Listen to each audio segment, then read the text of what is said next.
Hi, in this video I'll be running through how to make a boosted solid bag. Solid bags are a hugely effective way of angling over a multitude of bottoms and at various ranges, but still one that's hugely underused. Whether you're blasting a single bag at showing fish, chucking over a spotted area or lowering it into the margins, this high attract tactic is great all year round. In my opinion, solid bags are one of the most effective ways to encapsulate your rig and lead system in a highly attractive parcel of goodness. Your rig can sit pretty over weed, silt, gravel, pumping out masses of attraction in and around your rig, drawing fish down and stimulating them into feeding. There are thousands of baits on the market and it'd be confusing which ones to use and how to get the best from them. A solid bag can be made up of boilies, pellets, ground baits or even liquids. All these have their place in certain angling situations, but I like to combine them to get the best of each of their qualities in one super attractive blend. A pellet base is always a good starting point, and I see a lot of anglers using one type or size of pellet as their bag filler. There's nothing wrong with that, but why have one pellet when you can have a few? Various sizes and types will break down at different rates, giving off an array of food signals and releasing their attractors at different rates over various time periods to help your mix keep working over the bottom for a prolonged period. Depending on the time of year, the pellets will need to be changed to be most effective. Higher oil pellets, such as the classic halibuts, are great attractors in the warmer months as they break down and release their oils into the water column. This draws fish down into your baited area, helping them hone in on your rig. I like to use two sizes of halibuts. Smaller ones break down quickly and pump out oils and attractors into the swim. Larger ones will take longer to release their goodness, helping a constant food signal trickling out into the surrounding area. Sticky's krill pellets are a nice fishy alternative. They're also high in oil, but with the added advantage of being light in colour, which gives a visual element to your presentation, especially when fishing over dark bottoms such as silt and low-lying weed. I also use these in 2.3 and 4mm to give the mix a longer lifespan when it comes to attraction. Lots of different sized pellets will also fill any gaps in your bag, making them denser and easier to cast. For when the temperature starts to plummet, you can switch over to the more digestible pellets such as CC Moored Live System, which also have a low oil content which release their attractors more readily. CC Moored do brilliant blends such as their B10 Ultra Mix, Bloodworm Bag Mix and the Live System Bag Mix. These bags contain a vast array of different pellets and even ground baits along with other bits of goodness that save you having to buy multiple different pellets to give the desired effect.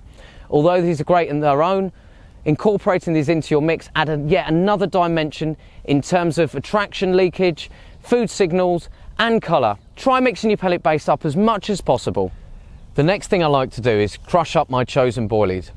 You can use as many types as you like, but with so much going on with all these bits in your bag mix, it isn't really necessary. The inclusion of boilie crumb gives the bag more food value, and fine boilie creates cloud when disturbed on the bottom. Also great if you've been feeding a particular bait into your water and want your bag to have some of the same food signals as your going bait. Again, boilie crumb fills any gaps in your bag, making it cast like a bullet. This mix really is starting to come together now, and it is already one that most would be happy to use and be sure to tempt many fish. But there's one more crucial element that makes this bag mix stand out and really gives it an edge. The inclusion of liquids is something not a lot bother with, but really makes the mix. Using a blend of oils and other liquids leak vital food signals and attractors up into the water column, as well as leaving a haze of pungent goodness in and around the rig. Once broken down and disturbed by feeding fish, these liquids help spread the signals that will put more fish into your swim and pull them down onto your waiting rig. I like to use oils such as hemp oil, as this is great all year round and gives your mix a nutty aroma. Blended fish oils such as Sticky's Cap Oil, or the multitude that they have on offer, and heavy amino blends such as CC Moored's Amino 365 are also great. The oils will help rise off the mix into the water above and will waterproof your pellets to a degree, helping extend their breakdown time, whereas the mix of aminos and heavier oils will keep the aura of attraction localised around your rig. So once you've got to this point in the mix, obviously all the liquids have been added to your particles and it's this real sticky, goopy mess. You know, it's really sticky and horrible.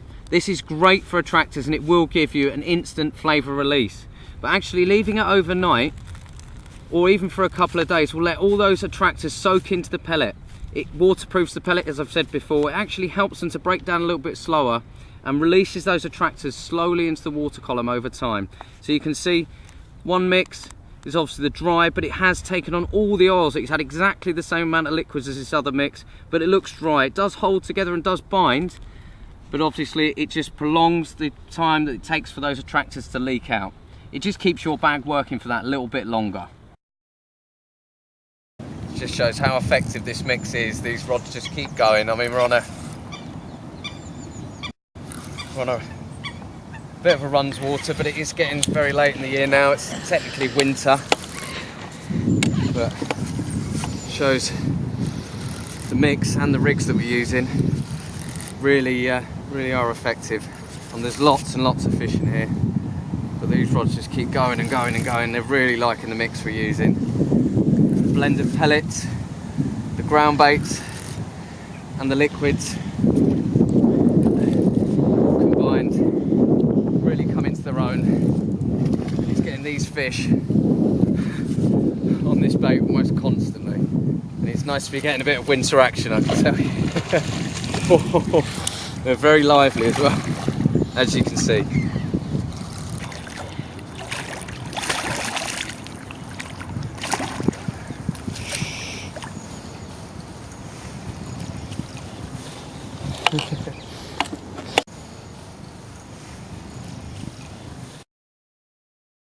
Other bits can be added close to the time of angling, such as CC Moore's range of PVA friendly particles. I wouldn't recommend adding these during the initial mix, as these can dry out and float. But sometimes this can be used to your advantage and handy in really deep water, as the rising particles lift attractors off the bottom and up into the water column. As with all bait, tailor your ingredients and properties to suit your needs. Although this mix might seem complicated with lots going into it, if you buy just a few bags of pellet, a couple of bottles of these liquids, it will last you ages, and you only need to use a small amount in each to create some carpy culinary cuisine. To boost your bag even further, you can inject the liquids directly into the bags before casting out, or whack in some goo into the side of the bag to give it even more of a funky level of attraction. This is only my personal perspective on a solid bag mix with a boost. With so many fantastic baits and bits on the market, it's up to you how you do yours.